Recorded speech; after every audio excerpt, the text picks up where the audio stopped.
नमस्कार, मैं हूं निकिता सिन्हा। एबी न्यूज में आप सभी दर्शकों का स्वागत है। देश विदेश की खबरों को लेकर उपस्थित हूं आपके बीच।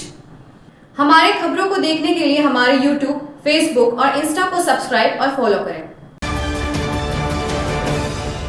विकसित भारत का निर्माण 4 मजबूत पिलर्स पर होगा। ये पिलर्स हैं गरीब, किसान, नारी और नौजवान। आज देश इन पिलर्स को लगातार मजबूत कर रहा है। आज के अवसर पर मैं सिक्किम के किसान भाई बहनों की खुली दिल से प्रशंसा करूंगा। आज देश खेती की जिस नई धारा की तरफ बढ़ रहा है, उसमें सिक्किम सबसे आगे है। सिक्किम से ऑर्गेनिक प्रोडक्ट्स का एक्सपोर्ट भी बढ़ रहा है। हाल में ही यहां की मशहूर डेले खुरसानी मिर्च ये पहली बार एक्सपोर्ट हुआ है। मार्च महीने में ही पहला कंसाइनमेंट विदेश पहुंच गया है। आने वाले समय में ऐसे अनेक उत्पाद यहां से विदेश निर्यात होंगे। राज्य सरकार के हर प्रयास के साथ केंद्र सरकार कंधे से कंधा मिलाकर चल रही है। साथियों, सिक्किम की ऑर्गेनिक बास्केट को और समृद्ध करने के लिए केंद्र सरकार ने एक और कदम उठाया है। यहां सोरेंग जिले में देश का पहला ऑर्गेनिक फिशरीज क्लस्टर बन रहा है। ये सिक्किम को देश और दुनिया में एक नई पहचान देगा। ऑर्गेनिक फार्मिंग के साथ साथ सिक्किम को ऑर्गेनिक फिशिंग के लिए भी जाना जाएगा। दुनिया में ऑर्गेनिक फिश और फिश प्रोडक्ट्स की बहुत बड़ी डिमांड है। इससे यहां के नौजवानों के लिए मछली पालन के क्षेत्र में नए मौके मिलेंगे।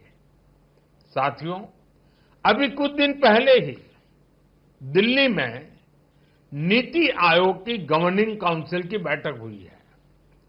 इस बैठक के दौरान मैंने कहा है, हर राज्य को अपने यहां एक ऐसा टूरिस्ट डेस्टिनेशन डेवलप करना चाहिए जो इंटरनेशनल लेवल पर अपनी पहचान बनाए। अब समय आ गया है, सिक्किम सिर्फ हिल स्टेशन नहीं, ग्लोबल टूरिज्म डेस्टिनेशन बने। सिक्किम के सामर्थ्य का कोई मुकाबला ही नहीं है। सिक्किम टूरिज्म का कंप्लीट पैकेज है। यहां प्रकृति भी है, अध्यात्म भी है, यहां झीलें हैं, झरने हैं, पहाड़ है और शांति की छाया में बसे बौद्ध मठ भी है। Kanchenjunga national park, UNESCO world heritage site, Sikkim की इस धरोहर पर सिर्फ भारत नहीं, पूरी दुनिया को गर्व है। आज जब यहां नया स्काईवॉक बन रहा है, स्वर्ण जयंती प्रोजेक्ट का लोकार्पण हो रहा है, अटल जी की प्रतिमा का अनावरण किया जा रहा है, ये सभी प्रोजेक्ट सिक्किम की नई उड़ान के प्रतीक है। इमाम साहिब के बसकुचन में एक संयुक्त अभियान में सुरक्षा बलों ने 2 हाइब्रिड आतंकवादियों को गिरफ्तार किया। यह अभियान भारतीय सेना की 44 राष्ट्रीय राइफल्स, जम्मू कश्मीर पुलिस और सीआरपीएफ की 178वें बटालियन द्वारा चलाया गया। अभियान के दौरान 2 AK-56 राइफल, 4 मैगजीन, 102 जिंदा राउंड और 2 हैंड ग्रेनेड समेत हथियार और गोला बारूद बरामद किया गया।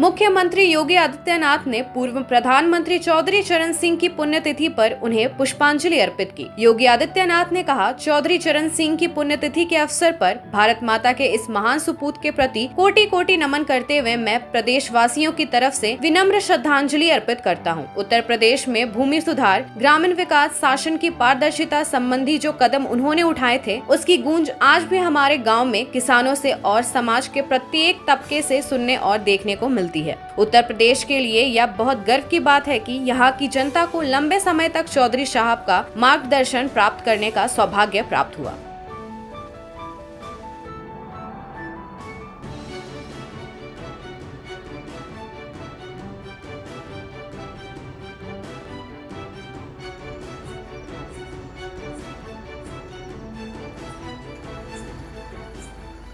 इस अवसर पर भारत माता के इस महान सपूत के प्रति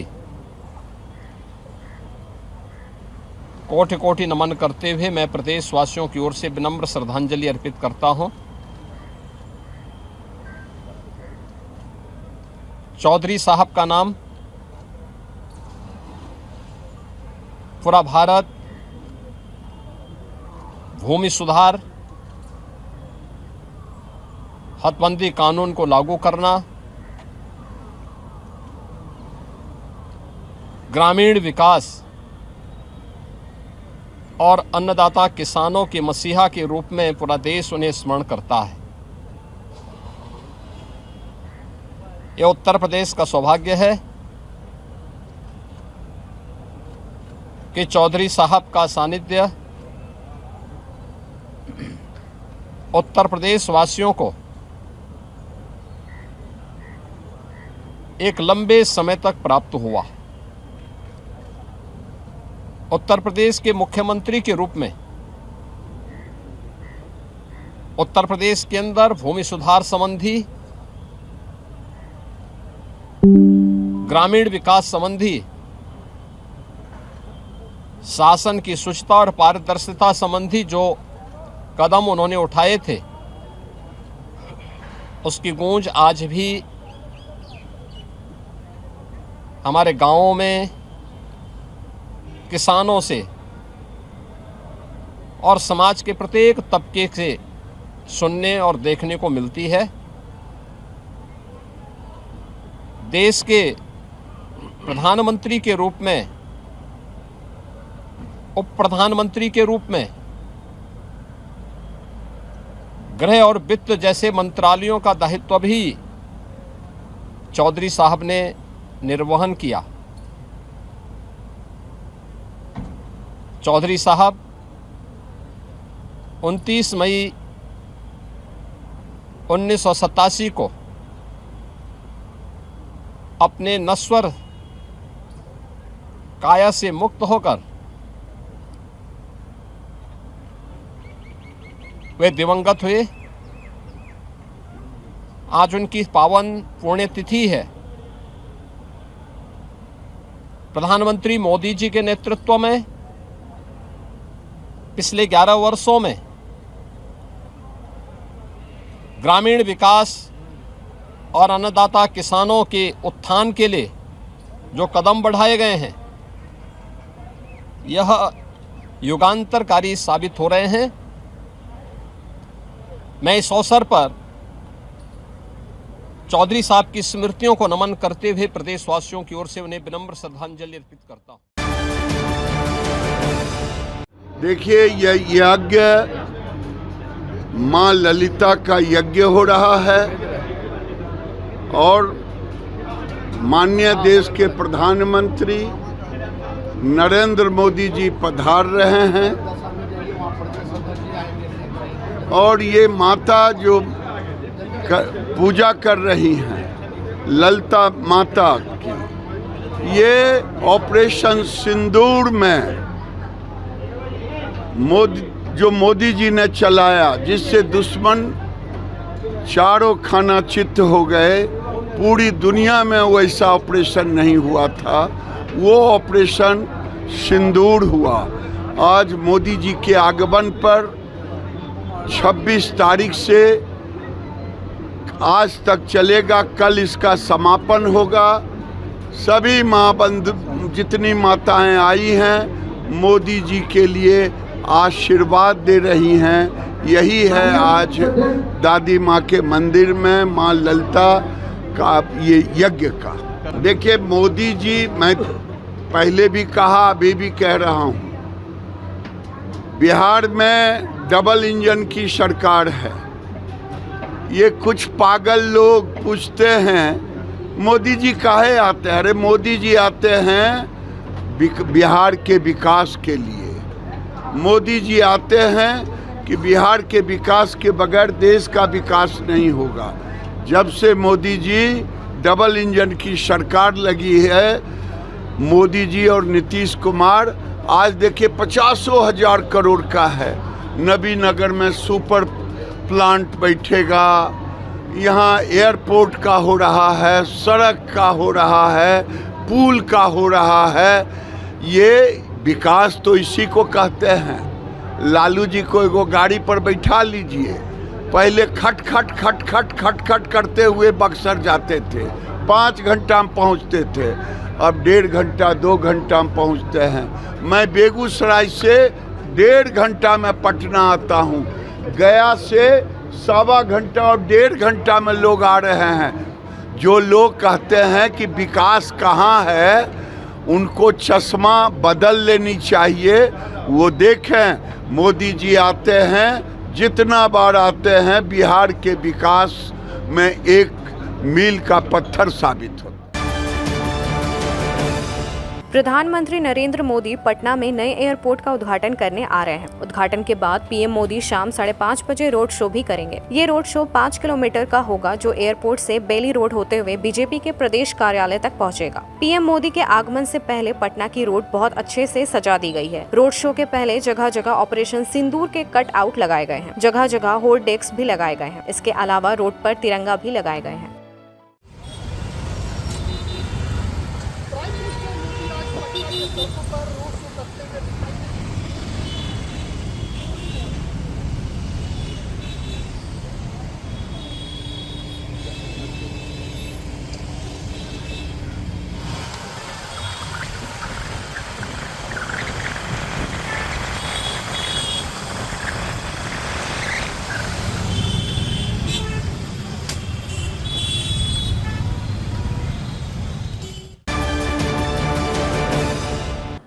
अब लेते हैं एक छोटा सा ब्रेक। आप बने रहें हमारे साथ। झारखंड के प्रसिद्ध पर्यटन स्थल खंडोली डैम की सुंदरता को समेटे हुए nature view resort and restaurant आपके स्वागत में बाहें फैलाए खड़ा है। प्राकृतिक सौंदर्य से आच्छादित और भव्यता का अद्भुत संगम यह रिजॉर्ट में आने वाले लोगों का मन मोह लेता है। विशाल क्षेत्र में फैले इस रिजॉर्ट में खूबसूरत हट्स, बैंक्वेट हॉल, आधुनिक मीटिंग और सेमिनार हॉल, लॉन और पार्किंग की सुविधा उपलब्ध है। यहाँ birthday party, kitty party, engagement, शादी, विवाह या रिसेप्शन आदि को यादगार बनाने के लिए यहाँ उपयुक्त माहौल है। यहाँ के लजीज व्यंजन आपकी स्वानेंद्रियों को नया अनुभव देंगे, जिनमें Indian, tandoori, south Indian, Chinese जैसे और भी कई स्वादिष्ट विकल्प शामिल हैं। पूरे परिवार के साथ मनोरम दृश्य के बीच स्वादिष्ट भोजन का आनंद लेने का यह अनुभव आपके दिलों में बस जाएगा।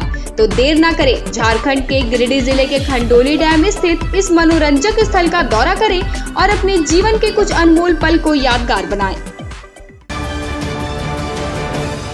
क्या आप एक अच्छी पैथोलॉजी लैब की तलाश में है या डॉक्टर ने टेस्ट लिख दिया है लेकिन समझ नहीं आ रहा कौन सी लैब पे भरोसा करें? तो चिंता छोड़िए और आज ही केयर लैबोरेटरी आइए।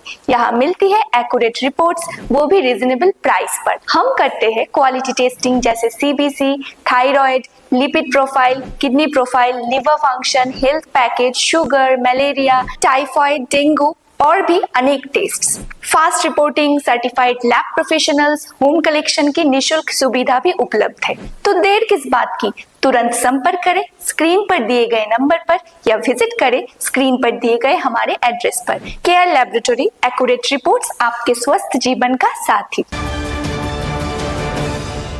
सीहोडी कॉलेज मोड़ के निकट रेलवे ब्रिज के पूरब में स्थित पावित्री हॉस्पिटल के संचालक डॉक्टर रितेश कुमार सिन्हा अपने मरीज का इलाज करते हैं। यहाँ जन्म से टेढ़े पैर, कंधा, कोहनी, कूल्हा, घुटने का डिसलोकेशन, जोड़ प्रत्यारोपण एवं हड्डी संबंधित हर प्रकार के रोगों एवं फ्रैक्चर का इलाज व ऑपरेशन किया जाता है। इस हाइजेनिक हॉस्पिटल में ultra modern 2 operation theatre, CR machine, post operative ICU, digital x ray, ECG, pathology pharmacy, oxygen supported bed, general ward, AC और नॉन AC केबिन की सुविधा उपलब्ध है। तो हड्डी संबंधित किसी भी रोग के लिए पावित्री हॉस्पिटल डॉक्टर रितेश आयुष्मान योजना के तहत इलाज करते हैं। इस अस्पताल में 2 जनरल फिजिशियन डॉक्टर विकास कुमार और डॉक्टर आफ्ताब अंसारी भी अपनी सेवा देते हैं। पता कॉलेज मोड़ के निकट रेलवे ओवर ब्रिज के पूरब में, सीहोडी, गिरिडीह। उच्च क्वालिटी का सोलर लगवाएं, बिजली बिल बचाएं और निश्चित धन कमाएं।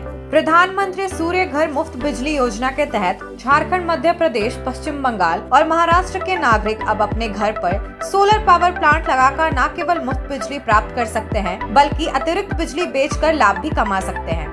इस योजना में 78,000 तक की सब्सिडी, 300 यूनिट तक मुफ्त बिजली, 25 साल की गारंटी और 5 साल की फ्री सर्विसिंग का भी लाभ मिलेगा। 50 रुपए प्रति किलोवाट की दर से आवासीय, इंडस्ट्रियल, कमर्शियल स्थानों पर 1 किलोवाट से 2 मेगावाट तक के ऑन ग्रिड, ऑफ ग्रिड और हाइब्रिड सोलर पावर प्लांट लगाएं। इस मौके का फायदा उठाकर आप जिला और ब्लॉक चैनल पार्टनर बनकर भी लाभ कमा सकते हैं। अधिक जानकारी के लिए मिले अजा बिहारी अंकुर प्राइवेट लिमिटेड, महिला कॉलेज के निकट, बरगंडा, गिरिडीह।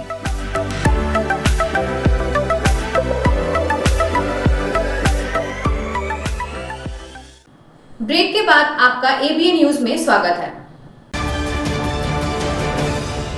सर्जिकल स्ट्राइक इसके पहले 6 बार हो चुकी है, 2014 के पहले। पवन खेड़ा जी ने, जयराम रमेश जी ने, सबने तथ्य रख दिए। मुझे पीड़ा और दुख इस बात की है कि भारतीय जनता पार्टी सब कुछ अपने लिए करने लगती है। अपने नेता नरेंद्र मोदी किसी को छूने नहीं देना चाहते। आप अगर 6 जो सर्जिकल स्ट्राइक जो भारत की सेना के, भारत के जवानों ने अपनी जान पर खेल के की है, ये उनके कार्यों का अपमान है, उनके शौर्य और पराक्रम का अपमान है। मैं भारतीय जनता पार्टी पे चार्ज करता हूं उनको कि आप ये कह के कि इसके पहले सर्जिकल स्ट्राइक नहीं हुई, भारतीय सेना का अपमान कर रहे हैं, उनके शौर्य और पराक्रम को नजरअंदाज कर रहे हैं, उसे कम आंक रहे हैं। ये सेना का अपमान बंद करे भाजपा।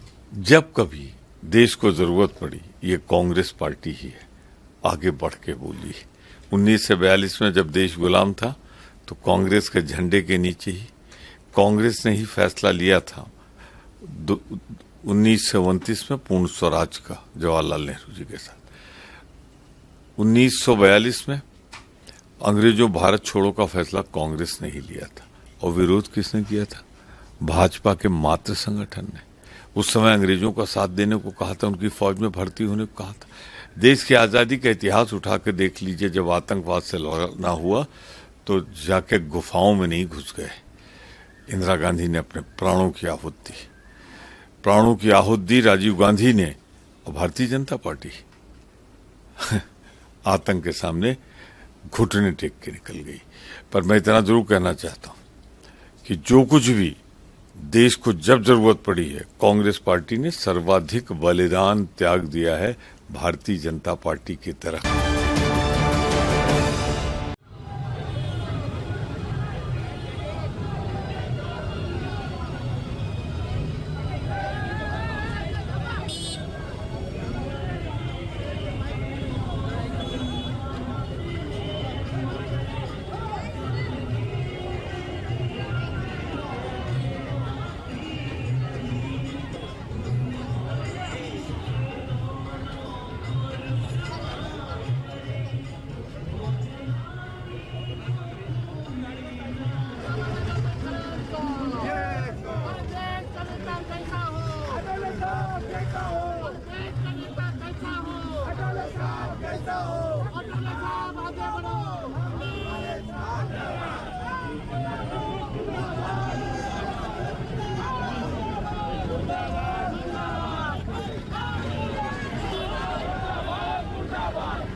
पाकिस्तान होश में आओ, पाकिस्तान मुर्दाबाद, पाकिस्तान मुर्दाबाद, पाकिस्तान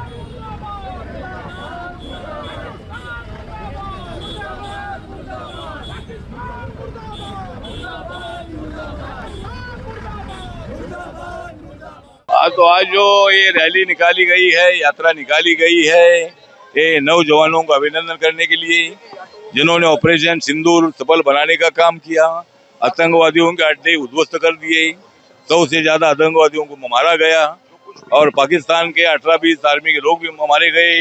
तो एक बहुत बड़ा सफल है मतलब सिंदूर ऑपरेशन रहा है और इसीलिए मतलब उनका अभिनंदन करने के लिए और हम भारत के तमाम लोग ये गए बताने के लिए आज की रैली हमने निकाली है और चैत्य भूमि से लेकर हिंदू मिल तक ये रैली हमारी जा रही है। ये रैली पूरे देश भर में निकल रही है, पूरे महाराष्ट्र में जगह जगह पर निकल रही है और रिपब्लिकन पार्टी ने ये प्रोग्राम रखा है। उनको जवाब देने की जरूरी नहीं है, जवाब तो हमने पाकिस्तान को दे दिया है, पाकिस्तान को जवाब हमने दे दिया है। अपोजिशन वाले हमारे देश के हैं और मतलब उनको जवाब देने की बिल्कुल आवश्यकता नहीं है। तो मतलब जिस तरह हम यूपीए के कार्यकाल में 10 नंबर पर थे और मोदी जी के 10 साल के कार्यकाल में हम 5वें नंबर पर आए थे। अभी 2 दिन पहले ही जापान को पीछे छोड़कर अभी रिपब्लिक अपने जो भारत की इकोनॉमी है, इकोनॉमी 4 नंबर पर आई है। अगले साल वो 3 नंबर पर आएगी और 5 साल तक हम 2 नंबर पर जाएंगे और एक दिन हम 1 नंबर पर जरूर भारत इकोनॉमी से जाएगी। मोदी जी ने बहुत अच्छा काम किया है। यही काम देश भर के हर 140 करोड़ जितने भी हैं, जितने भी हिंदू हैं, हर अपने जगह जगह पर ये बात को उठाने की जरूरत है कि पाकिस्तान मुर्दाबाद। पाकिस्तान ने बहुत कुछ किया हमारे पर, बहुत आतंकवाद फैलाए हैं, बहुतों को मारा है। अब पानी शरीर से सिर से ऊपर चढ़ा गया है। जब उन्होंने पहलगाम में जो कुछ भी किया है उसका बदला ऑपरेशन सिंदूर है। सिंदूरों को उन्होंने उजाड़ा है। तो आज जो कुछ भी मोदी जी ने किया है बहुत सही किया है मेरे हिसाब से, पर ये अभी भी कम है, अभी तो बहुत कुछ करना है। जो सवाल उठा रहे ऑपरेशन सिंदूर को लेकर राहुल गांधी और विपक्ष, इसको क्या कहेंगे सर आप? सर या तो वो मूर्ख हैं या देशभक्त नहीं है, उन दोनों के बीच में और कुछ नहीं हो सकता। या तो वो मूर्ख हैं या उनको देशभक्ति नहीं मालूम कि कोई आपके परिवारजनों को मार कर चला जाए तो क्या आप चुपचाप बैठे रहोगे। और इस बार जो कुछ भी हुआ है पूरे अपोजिशन पार्टी को साथ देना चाहिए। वो कह रहे हैं कि और करो, मैं भी बोलता हूँ और करो, लेकिन ये मत करो कि ऑपरेशन सिंदूर ठीक नहीं है। तो मैं मानता हूँ, मैं मोदी जी की ये इस मूव को मैं कहता हूँ कि पूरा देश भर साथ देना चाहिए। आप मिलिट्री के पीछे खड़े हो जाइए और मिलिट्री को आप सपोर्ट कीजिए।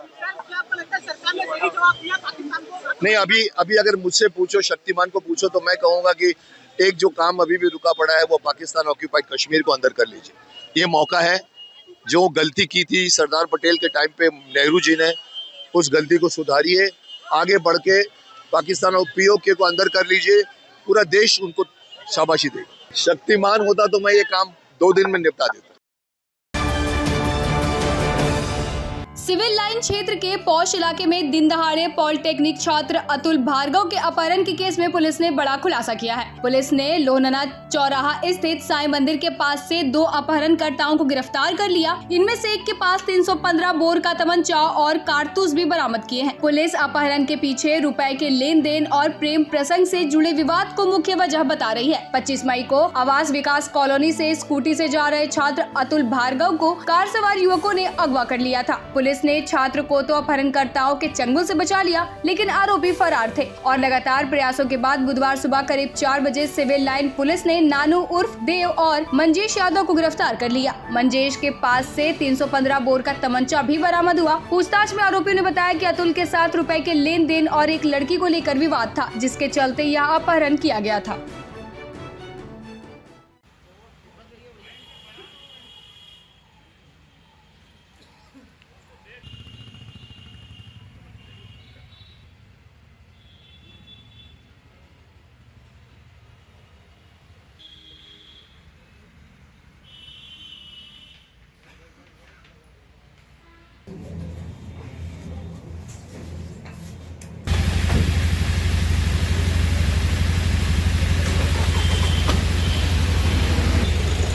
देखिए, एक 25/5 में एक अंकुश भार्गव नाम के लड़के का अपहरण का मामला एक दर्ज किया गया था थाना सिविल लाइन में। इसी में तफ्तीश के क्रम में कुछ नाम प्रकाश में आए थे, जिनमें से विगत रात्रि में करीब 4 बजे साईं मंदिर के पास से 2 अभियुक्त गण जो प्रकाश में आए थे, इनको गिरफ्तार किया गया पुलिस टीम द्वारा। इसमें पहले का नाम नानू उर्फ देव और दूसरे का नाम मंजेश यादव है। मंजेश यादव के पास से एक 315 बोर का तमंचा व कारतूस नाजायज़ भी बरामद हुआ है। इनसे अग्रिम पूछताछ की जा रही है। बाकी जो प्रकाश में आए अन्य अभियुक्त की गिरफ्तारी का भी प्रयास किया जा रहा है। अभी 3 अभियुक्त और गिरफ्तारी हेतु शेष हैं।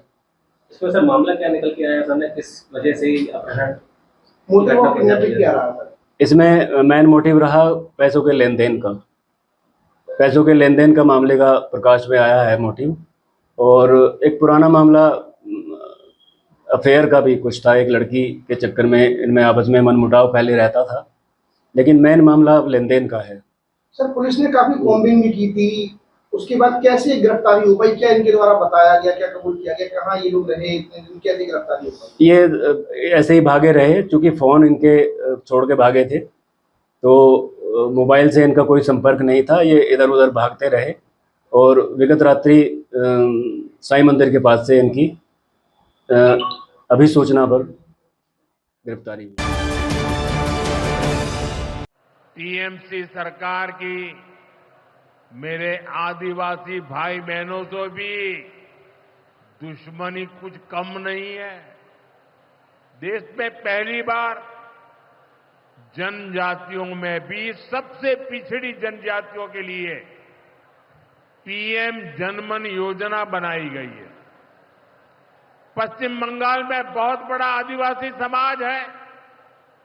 टीएमसी सरकार गरीब आदिवासियों का विकास भी नहीं होने दे रही है। उसने पीएम जनमन योजना को यहां लागू नहीं किया। टीएमसी हमारे आदिवासी समाज को भी वंचित ही रखना चाहती है। साथियों, टीएमसी को आदिवासी समाज के सम्मान की परवाह नहीं है। 2022 में जब एनडीए ने एक आदिवासी महिला को राष्ट्रपति उम्मीदवार बनाया, तो सबसे पहले विरोध करने वाली पार्टी टीएमसी थी। आज के अंक में बस इतना ही। फिर मिलेंगे अगले अंक में कुछ नई खबरों के साथ। तब तक के लिए दीजिए पूरे एबीए टीम को इजाजत। धन्यवाद।